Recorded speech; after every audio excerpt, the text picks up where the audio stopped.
بسم الله الرحمن الرحيم.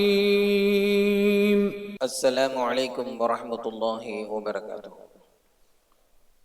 الحمد لله رب العالمين، الصلاة والسلام على رسوله الأمين وعلى آله وأصحابه الطيبين الطاهرين ومن تبعهم بإحسان إلى يوم الدين. أما بعد، وقال الله تعالى في القرآن الكريم: أعوذ بالله من الشيطان الرجيم، بسم الله الرحمن الرحيم، وتعاونوا على البر والتقوى ولا تعاونوا على الإثم والعدوان. وقال رسول الله صلى الله عليه وسلم: إنما الأعمال بالنيات. صدق الله وصدق رسول الله صلى الله عليه وسلم. பேரன்பும் பெரும் கருணையும் கொடிமிக்க பேருபகாரி அல்லாஹ்விற்கே கோடான கோடி புகழ். நபிகள் நாயகம் முஹம்மதுர் ரசூலுல்லாஹ் ஸல்லல்லாஹு அலைஹி வஸல்லம் அவர்களின் மீதும், அவர்களை பின்பற்றி வாழ்ந்த சகாபாக்கள், தாபிஈன்கள், தபஇ தாபிஈன்கள், உலமாக்கள், ஷுஹதாக்கள், சாலிஹீன்கள், இங்கு அமர்ந்திருக்கிற நம் அனைவரின் மீதும் அல்லாஹ்வின் அன்பும் அருளும் என்றென்றும் நிறைவாக உண்டாவதாக. அல்லாஹ்வின் கிருபையால் அவனுடைய பொருத்தத்தை நாடியவர்களாக அவனுடைய மாளிகையில் இஅ்திகாஃபுடைய நிய்யத்தோடு அமர்ந்திருக்கிற மார்க்க நண்பர்களே, அல்லாஹு ஜல்ல ஷானஹு தஆலா எந்த நல்ல விஷயங்களை தங்களுடைய வாழ்க்கையில் ஏற்று நடக்கும்படி கட்டளையிட்டுள்ளானோ அந்த விஷயங்களை தங்களுடைய வாழ்க்கையில் ஏற்று நடக்கும்படியும், எந்த விஷயங்களை விட்டு விலகி இருக்கும்படி கட்டளையிட்டுள்ளானோ அந்த விஷயங்களை விட்டு விலகி இருக்கும்படியும் எனக்கும் உங்களுக்கும் தக்வாவை கொண்டு இறை எச்சத்தை கொண்டு நசீஹத்து செய்தவனாக எனதுரையை ஆரம்பம் செய்கிறேன். அல்லாஹு ஜல்ல ஷானஹு தஆலா மனிதனுக்கென்று சில இயல்புகளை வைத்திருக்கிறார். அந்த இயல்புகளில் ஒன்றுதான் சொந்த நாட்டை நேசிப்பது, பிறந்த பூமியை நேசிப்பது. அல்லாஹ்வால் படைக்கப்பட்டிருக்கக்கூடிய ஜீவராசிகளில் 3 ஜீவராசிகளை இது தான் பிறந்த பூமியை அதிகம் நேசிக்க கூடியது என்பதாக கிதாபுகளில் எழுதுவார்கள். அதில் முதலாவது ஒட்டகம். ஒட்டகத்தை பொறுத்தவரை அது தான் பிறந்த இடத்தை தான் அதிகம் நேசிக்கும். எவ்வளவு செழிப்பான இடத்திற்கு அதை கொண்டு போனாலும் சரி, அது பிறந்த பூமிக்கு திரும்புவதற்குத்தான் ஆசிக்கும். இரண்டாவது பறவைகள். பறவைகள் இறை தேடி எங்கு சென்றாலும் சரி, தான் பிறந்த இடத்திற்கு, தன்னுடைய சொந்த கூட்டிற்கு திரும்புவதில் தான் அது கவனம் செலுத்தும். மூன்றாவது மனிதன். மனிதன் எங்கு சென்றாலும் சரி, வாழ்வாதாரத்தை தேடி எவ்வளவு தூரம் பயணப்பட்டு போனாலும் சரி, தன்னுடைய சொந்த பூமியை நேசிப்பான், தான் பிறந்த நாட்டை நேசிப்பான். ஆக பிறந்த நாட்டை நேசிப்பது, சொந்த பூமியை நேசிப்பது, இது மனிதனுடைய இயல்புகளில் ஒன்று. அது நபிமார்களாக இருந்தாலும் சரி, அவர்களும் சொந்த நாட்டை நேசித்தார்கள். நபி ஸல்லல்லாஹு அலைஹி வஸல்லம் அவங்க ஹிரா குகையில நீண்ட நெடுகாலம் தியானத்தில் இருந்தார்கள். அல்லாஹு ஜல்ல ஷானஹு தஆலா வஹியை அறிவித்தான். ஹஜ்ரத் ஜிப்ரீல் அலைஹிஸ்ஸலாம் அவர்களை கண்டவுடன் நபி ஸல்லல்லாஹு அலைஹி வஸல்லம் அவர்கள் பதட்டப்பட்டு அங்கிருந்து ஓடி வந்தார்கள். ஜம்மிலூனி ஜம்மிலூனி, போர்த்துங்கள் போர்த்துங்கள் என்பதாக அங்கிருந்து ஓடி வந்தார்கள். ஹஜ்ரத் ஹதீஜா ரலியல்லாஹு தஆலா அன்ஹா அவர்கள் நபி ஸல்லல்லாஹு அலைஹி வஸல்லம் அவர்களை அரவணைத்து ஆசுவாசப்படுத்தி இரவில் அவர்களை தங்க வைத்துவிட்டு விடிந்ததற்கு பிறகு ஹஜ்ரத் ஹதீஜா ரலியல்லாஹு தஆலா அன்ஹா அவர்களுக்கு உறவினர் வரக்கத் இப்னு நௌஃபல் அவரிடத்தில் அழைத்து சென்றார்கள். அழைத்து சென்று நபி ஸல்லல்லாஹு அலைஹி வஸல்லம் அவர்களிடத்திலே தங்களுக்கு நடந்ததை எல்லாம் அவர்களிடத்திலே கூறுங்கள், அவர் வேதத்தை கற்றறிந்த ஒரு அறிஞர் என்பதாக சொன்னார். அப்போது நபி ஸல்லல்லாஹு அலைஹி வஸல்லம் அவர்கள் தனக்கு நடந்ததை வரக்கத் இப்னு நௌஃபல் இடத்திலே விளக்கினார்கள். இதை அமைதியோடு கேட்டுவிட்டு அந்த அறிஞர் சொன்னார், இதற்கு முன்பும் பல நபிமார்களுக்கு இது நடந்திருக்கிறது, எனவே நீங்கள் நபியாக தேர்வு செய்யப்பட்டிருக்கிறீர்கள் என்று சொல்லிவிட்டு சொன்னார்கள், நீங்கள் நுபுவத்தை மக்களுக்கு எடுத்து சொல்லுகிற போது அவர்கள் உங்களை பொய்யர் என்று சொல்வார்கள், சூனியக்காரர் என்பதாக சொல்வார்கள், உங்களை அடிப்பார்கள், வெறுப்பார்கள், தொல்லை கொடுப்பார்கள் என்றெல்லாம் சொல்லிக்கொண்டே வருகிறார். அப்போது சொல்கிறார்கள், சொந்த நாட்டில் இருந்து உங்களை வெளியேற்றுவார்கள் என்று சொன்னவுடன் நபி ஸல்லல்லாஹு அலைஹி வஸல்லம் அவர்கள் உஹ்ரிஜ்னி என்பதாக கேட்டார்கள். என்னை வெளியேற்றுவார்களா, என்னுடைய சொந்த பூமியில் இருந்து என்னை வெளியேற்றுவார்களா என்பதாக அதிர்ச்சியோடு கேட்டார்கள். அவர்கள் தொல்லை கொடுப்பார்கள் என்று சொன்ன போது, பொய்யர் என்று பறைசாட்டுவார்கள் என்று சொன்ன போதெல்லாம் அதிர்ச்சி அடையாத நபி ஸல்லல்லாஹு அலைஹி வஸல்லம் அவர்கள் சொந்த நாட்டில் இருந்து உங்களை வெளியேற்றி விடுவார்கள் என்று சொன்ன போது நபி ஸல்லல்லாஹு அலைஹி வஸல்லம் அவர்கள் அதிர்ச்சியோடு கேட்டார்கள், அவுஹ்ருஜ்னி, என்னை என்னுடைய மக்கள் வெளியேற்றி விடுவார்களா என்பதாக கேட்டார்கள் என்று சொன்னால், நாட்டில் இருந்து வெளியேறுவது என்பது மிகவும் சிரமத்திற்குரிய ஒன்று. அதைத்தான் அல்லாஹு ஜல்ல ஷானஹு தஆலா திருக்குர்ஆனின் ஒரு வசனத்தில் சொல்லுவான், வலவ் அன்னா கதபனா அலைஹிம் அன் இக்துலு அன்ஃபுஸஹும் அவ் இக்ருஜூ மின் தியாரிஹிம் என்பதாக ஒரு வசனம். அல்லாஹு ஜல்ல ஷானஹு தஆலா தங்களை மாய்த்துக் கொள்ள வேண்டும் என்றோ தங்களுடைய ஊரில் இருந்து வெளியேற வேண்டும் என்றோ உங்களிடத்தில் சொன்னால் என்கின்ற ஒரு வசனம். அந்த வசனத்திற்கு கீழே எழுதுகின்ற முஃபஸ்ஸிரீன்கள் சொல்லுவார்கள், அல்லாஹ்வே சொன்னாலும் சொந்த நாட்டை தியாகம் செய்வது என்பது சிரமமான ஒன்றுதான் என்பதாக சொல்வார்கள். அது மிகப்பெரிய தியாகத்திற்கு பின்னால் தான் சொந்த பூமியை விட்டு வெளியேற முடியும். ஏன் என்று சொன்னால் அந்த பிரியம், அந்த பற்று, இது இயல்பானது என்பதாக நாம் இதன் மூலமாக விளங்கிக் கொள்ள முடிகிறது. ஒரு கட்டம் வந்தது, நபி ஸல்லல்லாஹு அலைஹி வஸல்லம் அவர்களையே அல்லாஹு ஜல்ல ஷானஹு தஆலா மக்காவில் இருந்து மதீனாவிற்கு செல்லுமாறு சொன்னான். அப்போது நபி ஸல்லல்லாஹு அலைஹி வஸல்லம் அவர்களுக்கு மக்காவில் இருந்து மதீனா செல்வது என்பது மிகப்பெரிய சிரமமாக இருந்தது. காபத்துல்லாவிற்கு வந்தார்கள், காபாவை பார்த்து பேசினார்கள், மக்கமா நகரத்தை பார்த்து பேசினார்கள். சொன்னார்கள், இந்த உலகத்திலேயே ஆக சிறந்த பூமி இந்த பூமி தான், இந்த உலகத்திலேயே நான் அதிகம் நேசிக்கக்கூடிய பூமி இந்த பூமி தான். என்னை மட்டும் என்னுடைய கூட்டத்தார்கள் வெளியேற்றவில்லை என்று சொன்னால் ஒருபோதும் இந்த நகரத்தை விட்டு நான் வெளியேற மாட்டேன் என்பதாக நபி ஸல்லல்லாஹு அலைஹி வஸல்லம் அவர்கள் சொன்னார்கள். சொல்லிவிட்டு பிரியா விடை கொடுத்து நபி அவர்கள் மக்காவில் இருந்து மதீனாவின் பக்கமாக போகிறார்கள். போகிற போது திரும்பி திரும்பி பார்த்து கொண்டே போகிறார்கள். அவர்கள் வெளியேறினாலும் கூட அவர்களுடைய உள்ளம் மக்காவிலும் காபாவிலும் தான் இருந்து கொண்டே இருந்தது. 100 கிலோமீட்டருக்கு அந்த பக்கம் போயிட்டாங்க, ஜஹ்ஃபா என்கின்ற இடத்திற்கு போயிட்டாங்க. அங்கிருந்து மக்காவை திரும்பி பார்க்கிறார்கள். 100 கிலோமீட்டருக்கு அந்த பக்கம் இருந்து நபி ஸல்லல்லாஹு அலைஹி வஸல்லம் அவர்கள் தான் பிறந்த பூமியை திரும்பி பார்க்கிறார்கள், தான் வளர்ந்த அந்த தெருவை திரும்பி பார்க்கிறார்கள், தான் வசித்த அந்த வீட்டை திரும்பி பார்க்கிறார்கள். நபி ஸல்லல்லாஹு அலைஹி வஸல்லம் அவர்களுடைய இந்த உணர்விற்கு அல்லாஹ் ஜல்ல ஷானஹு தஆலா ஒரு பதிலை சொன்னார். இன்னல்லதி ஃபரத அலைக்கல் குர்ஆன லராத்துக இலா மஆத். இந்த வசனம் இந்த இடத்தில் தான் இறங்கியது. நபியை பார்த்து அல்லாஹ் சொன்னான், குர்ஆனை உங்களின் மீது இறக்கி அருளிய அல்லாஹ் நிச்சயமாக ஒரு நாள் உங்களை திரும்ப கொண்டு வந்து சேர்ப்பான் என்பதாக சொன்னான்.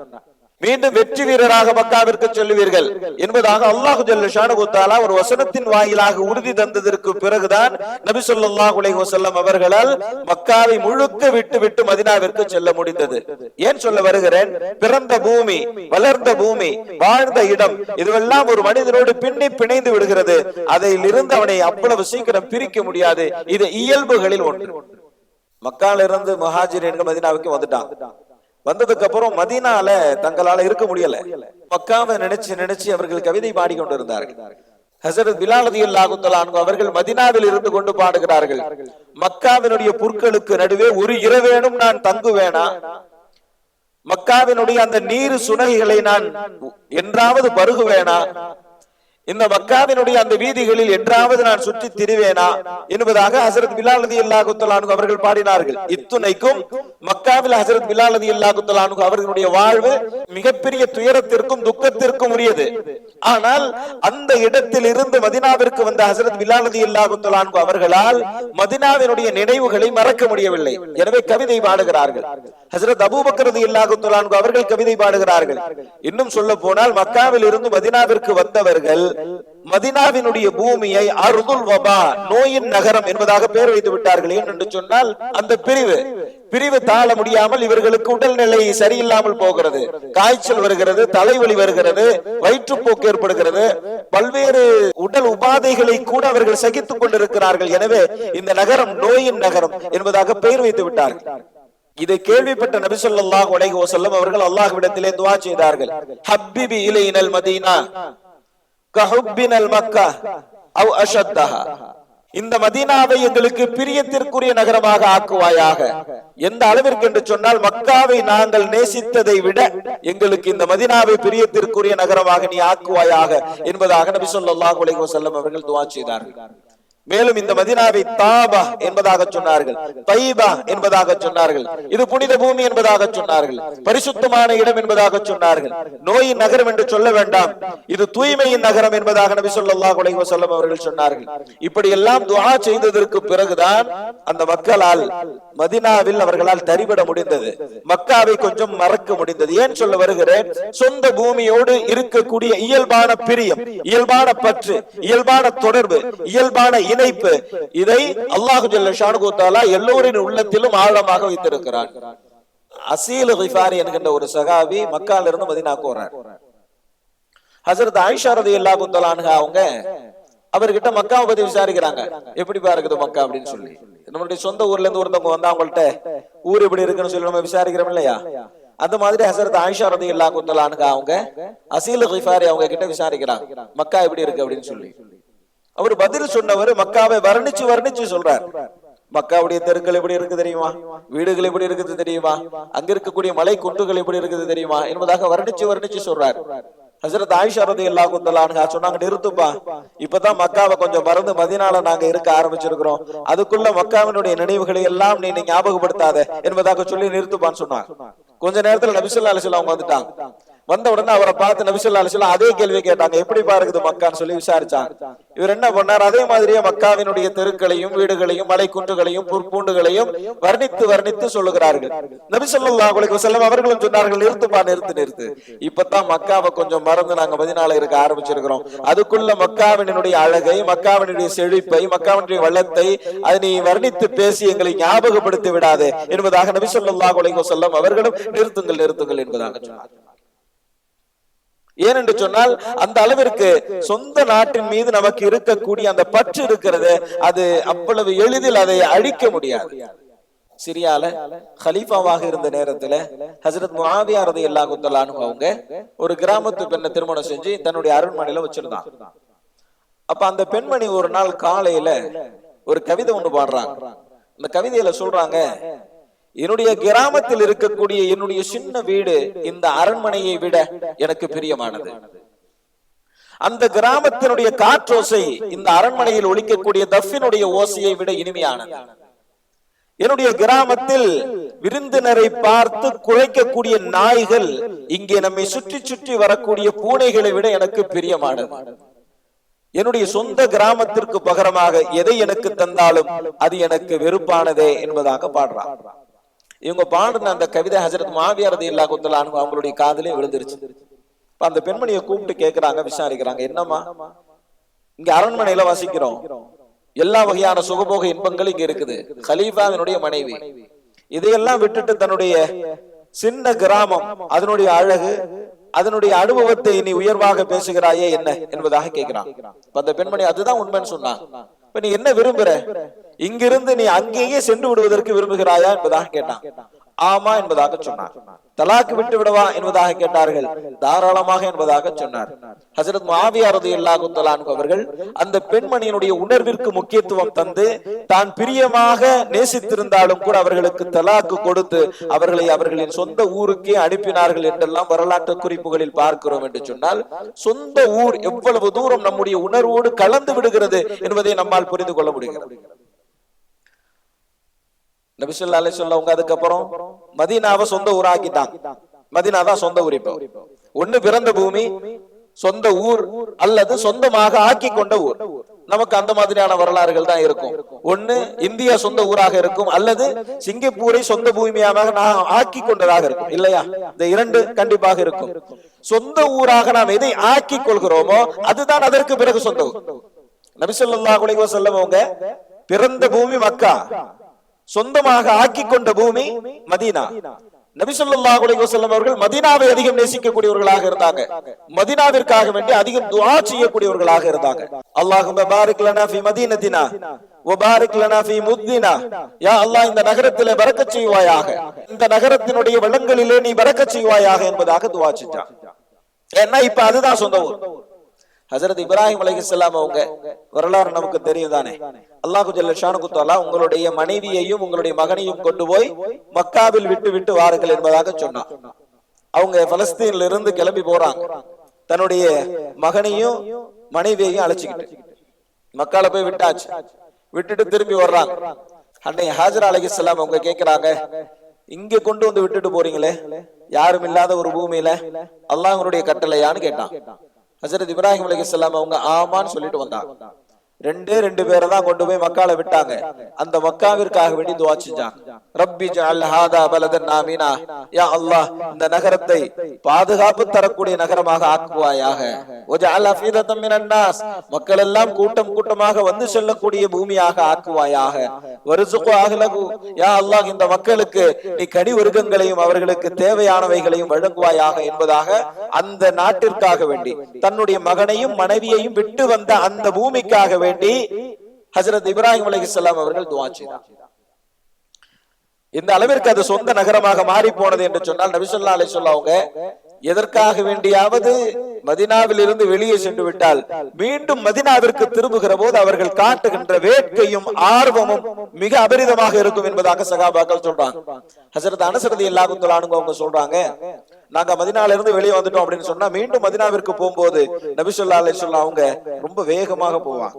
எங்களை பார்த்து சொல்லுவாங்க, நான் மதீனாவுக்கு வேகமா போறேன், என் கூட வர்றவங்க வாங்க என்பதாக சொல்லிவிட்டு ஒட்டகத்தை மிக வேகமாக ஓட்ட ஆரம்பிப்பார்கள். எந்த அளவிற்கு என்று சொன்னால் மதீனாவினுடைய கட்டடங்களை பார்த்ததற்கு பிறகு அவர்கள் அப்படியே பூரிப்படைவார்கள், சந்தோஷப்படுவார்கள், மகிழ்ச்சி அடைவார்கள் என்பதாக ஹஜ்ரத் அனஸ் ரலியல்லாஹு தஆலா அன்ஹு சொல்றாங்க. காரணம் என்னன்னு சொன்னா சொந்த பூமி தான் பாதுகாப்பு, சொந்த இடம் தான் அவர்களுக்கு தேவையான எல்லாவற்றையும் தரும். ஏதாச்சும் ஒரு காரணத்துக்காக வேண்டி பயணம் செஞ்சு வெளியே போறோம் அப்படின்னு சொன்னா வேலை முடிஞ்சதுக்கு அப்புறம் வீட்டுக்கு வந்துடணும். இது சுன்னத்து. நபி ஸல்லல்லாஹு அலைஹி வஸல்லம் சொன்னாங்க, வெளியே சுத்திக்கிட்டு இருக்காதீங்க, வேலை முடிஞ்சுன்னா வீட்டுக்கு வந்துருங்க. வெளியே போனீங்களா, வேலை முடிஞ்சா வீட்டுக்கு வந்துருங்க. வெளியூருக்கு போனீங்களா, வேலை முடிஞ்சா ஊருக்கு வந்துருங்க என்பதாக நபி ஸல்லல்லாஹு அலைஹி வஸல்லம் சொன்னாங்க. சொல்லிட்டு அதற்கான காரணத்தையும் சொன்னாங்க. என்ன அப்படின்னா, சொந்த ஊர்ல தூங்குற மாதிரி வெளியூர்ல உங்களால தூங்க முடியாது. சொந்த ஊர்ல உங்களுக்கு சாப்பாடு கிடைக்கிற மாதிரி வெளியூர்ல உங்களுக்கு சாப்பாடு கிடைக்காது. சொந்த ஊர்ல உங்களுக்கு பாதுகாப்பு கிடைக்கிற மாதிரி வெளியூர்ல உங்களுக்கு பாதுகாப்பு கிடைக்காது என்பதாக நபி ஸல்லல்லாஹு அலைஹி வஸல்லம் சொல்லிட்டு சொந்த ஊருக்கு வந்துருங்க என்பதாக சொன்னாங்க. ஏன்னு சொன்னா அதுதான் இயல்பான உணர்வு. ஒரு நாட்டை நேசிப்பதனுடைய வெளிப்பாடு 6 விஷயங்களில் என்பதாக சொல்வாங்க. அதில் முதலாவது நாட்டை நேசிப்பது. நாட்டை நேசிக்கிறதுனுடைய பொருள் என்ன அப்படின்னா, அந்த நாட்டிற்கு முன்னுரிமை வழங்குவது. முன்னுரிமை வழங்குறதுன்னா என்ன? மார்க்கத்தினுடைய சட்டமே இப்படி இருக்குது. என்ன அப்படின்னா, ஜக்காத்து கொடுக்கிறோம் அப்படின்னு சொன்னா நம்மளுடைய ஜக்காத்தை முதல்ல எங்க கொடுக்கணும்? நான் வசிக்கக்கூடிய இடத்திலேயே தேவையுடையவர்கள் இருந்தால் அவர்களுக்கு தந்து விட்டுத்தான் வெளியூருக்கு நம்ம ஜக்காத்து கொடுக்கணும். சிறையில் இருக்கக்கூடியவர்களை அரவணைத்து விட்டுத்தான் தொலைவில் இருக்கக்கூடியவர்களை யோசிக்க வேண்டும். ஆக சொந்த நாட்டிற்கு, சொந்த நாடு என்று சொன்னால் பிறந்த பூமியாக இருக்கலாம் அல்லது சொந்த பூமியாக ஆக்கி கொண்ட பூமியாக இருக்கலாம், அந்த நாட்டிற்கு முன்னுரிமை வழங்குவது. இதுதான் நாட்டை நேசிப்பதனுடைய வெளிப்பாடு முதலாவது. இரண்டாவது என்ன சொல்வாங்கன்னா, அந்த நாட்டிற்கு ஏதாவது அழிவு ஏற்படுகிறது என்று சொன்னால் அந்த நேரத்தில் கடமை உணர்வோடு அந்த நாட்டை பாதுகாப்பது என்பது கடமை. இது இரண்டாவது. உதாரணத்துக்கு நம்ம கொரோனாவை சொல்லலாம்.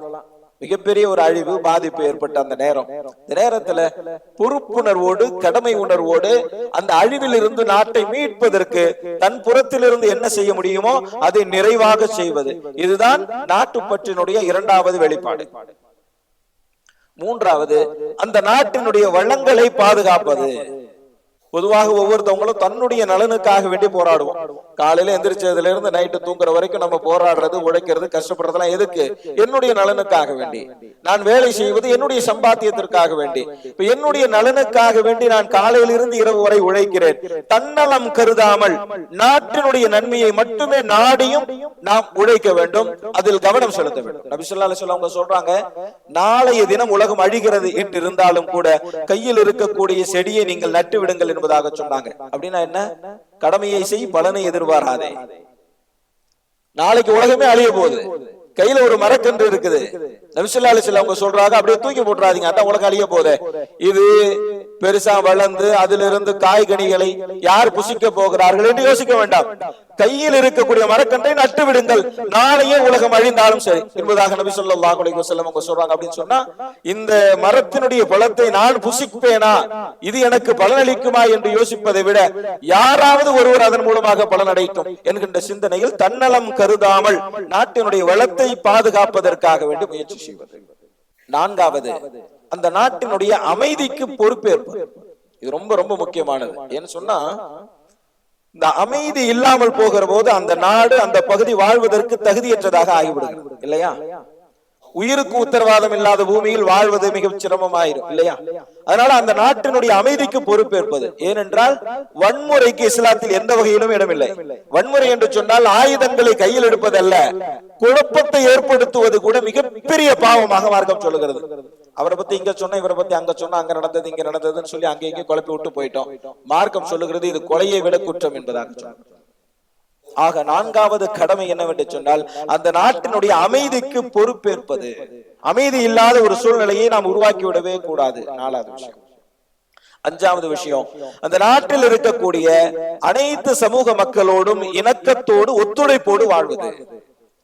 இஸ்லாத்துல பாத்தீங்கன்னு சொன்னா நமக்கு தெரியும், ஒற்றை கருத்துக்கு இடம் இல்லை. ஒரே ஒரு விஷயத்துல மட்டும்தான், உலூஹியத் தௌஹீத், அதுல மட்டும்தான் அல்லாஹ்வை மட்டும் வணங்கணும் அப்படிங்கிறதுல எந்த கருத்து வேறுபாடுகளுக்கும் இடமில்லாத ஒரு ஒற்றை கருத்து. அது அல்லாத மற்ற எந்த விஷயத்தை எடுத்துக்கிட்டாலும் சரி கருத்து வேறுபாடு. நாமளே 4 மதுஹபை ஃபாலோ பண்றோமா இல்லையா?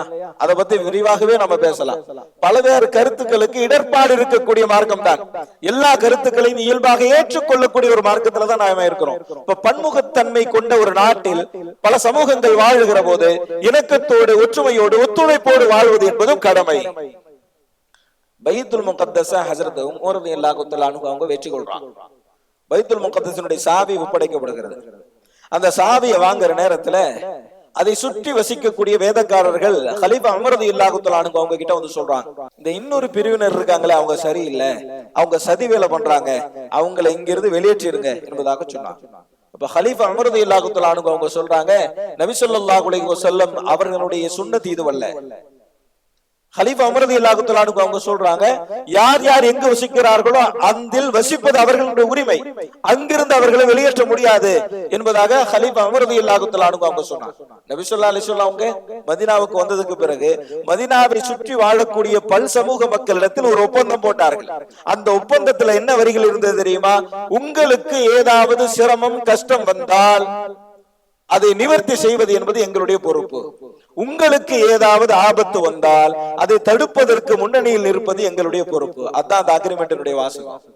உங்களுக்கு ஏதாச்சும் ஒரு பிரச்சனைனா நாங்க வருவோம், உங்களுக்கு ஏதாச்சும் ஆபத்துன்னு சொன்னா நாங்க பாத்துப்போம். இதுதான் அந்த அக்ரிமெண்ட். இப்ப நபி ஸல்லல்லாஹு அலைஹி வஸல்லம் அவங்க பல் சமூக மக்களோடு இணக்கத்தை விரும்பினார்களே தவிர வெறுப்பை விதைக்க கூடாது. அப்ப பல் சமூக மக்களோடு ஒத்துழைப்போடு வாழ்வது ஐந்தாவது. ஆறாவது, இந்த நாட்டிற்காக வேண்டி தியாகம் செய்வது.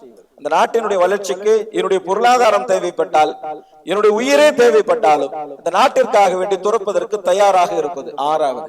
இந்த 6 கடமைகளையும் சொந்த நாட்டை நேசிக்கக்கூடிய ஒருவரினுடைய பொறுப்பாக கடமையாக இந்த மார்க்கம் சொல்லித் தருகிறது என்று சொன்னால் இவைகளை உள்வாங்கி நாம் வாழ வேண்டும். நாட்டின் மீது இருக்கக்கூடிய அந்த பற்று, நாட்டின் மீது இருக்கக்கூடிய இயல்பான ஈர்ப்பு, இவைகளை எல்லாம் நேர்மறையாக வெளிப்படுத்த வேண்டும். ஆக தேசிய தினம் கொண்டாடப்படுகின்ற இந்த நேரத்தில் இந்த சிந்தனை மிகவும் அவசியமான ஒன்று இல்லையா? ஒரு சிங்கப்பூரை பொறுத்த வரைக்கும் உங்களுக்கு தெரியும், மற்ற நாட்டோட கம்பேர் பண்ணும் போது நாம் எவ்வளவு பாதுகாப்போடு இருக்கிறோம், எவ்வளவு தூரம் சிறப்போடு இருக்கிறோம், எவ்வளவு தூரம் மதத்தை சுதந்திரமாக பின்பற்றுகிறோம் என்பது புரியும் இல்லையா? மற்ற நாடுகளோடு ஒப்பிட்டு பார்க்கிற போது அல்ஹம்துலில்லாஹ், அல்லாஹ்விற்கு நாம் நன்றி சொல்ல வேண்டும். நம்முடைய மதத்தை பின்பற்றுவது, ஈமான் இஸ்லாத்தை பாதுகாப்பது, பாதுகாப்போடு வாழ்வது, நான் சம்பாதிப்பது எனக்குத்தான் என்கின்ற உத்தரவாதத்தோடு வாழ்வது, உயிர் பயம் இல்லாமல் வாழ்வது, காலையில விழிக்கிற போது அன்றைய தினத்தினுடைய உணவிற்கு பிரச்சனை இல்லை, அவருடைய உயிருக்கு எந்த பிரச்சனையும் இல்லை என்று சொன்னால் அல்லாஹ் உங்களுக்கு இந்த உலகத்தில் வழங்கக்கூடிய நியாமத்துகளை வழங்கி விட்டான் என்பதாக நபி ஸல்லல்லாஹு அலைஹி வஸல்லம் சொல்றான். காலையில முழிக்கும் போது உயிர் பயம் இல்லை, காலையில முழிக்கும் போது உணவு பிரச்சனை இல்லைன்னு சொன்னா அல்லாஹு ஜல்ல ஷானுஹு தஆலா இந்த உலகத்தினுடைய அருட்கொடையை எனக்கு வழங்கி விட்டான் என்பதாக நபி ஸல்லல்லாஹு அலைஹி வஸல்லம் சொல்றாங்க. அந்த வகையில உத்தரவாதம் தரக்கூடிய ஒரு நாட்டில் வசிக்கக்கூடிய நாம் நம்முடைய கடமை உணர்ந்து, தன்னுடைய பொறுப்பை உணர்ந்து நாம் செயல்பட வேண்டும். அல்லாஹு ஜல்ல ஷானுஹு தஆலா அப்படி ஒரு நல்ல தௌஃபீகை நமக்கு வழங்குவானாக. வ ஆகிர் தஅவானா அல்ஹம்துலில்லாஹி ரப்பில் ஆலமீன். அஸ்ஸலாமு அலைக்கும் வரஹ்மத்துல்லாஹி வபரகாத்துஹு. பள்ளிவாசலின் பராமரிப்பிற்காக வேண்டி தாராளமாக உதவி செய்யுங்கள். அல்லாஹு ஜல்ல ஷானுஹு தஆலா நாம் செய்யக்கூடிய உதவிகளுக்கு நிரப்பமான நற்கூலியை வழங்குவானாக. அடுத்ததாக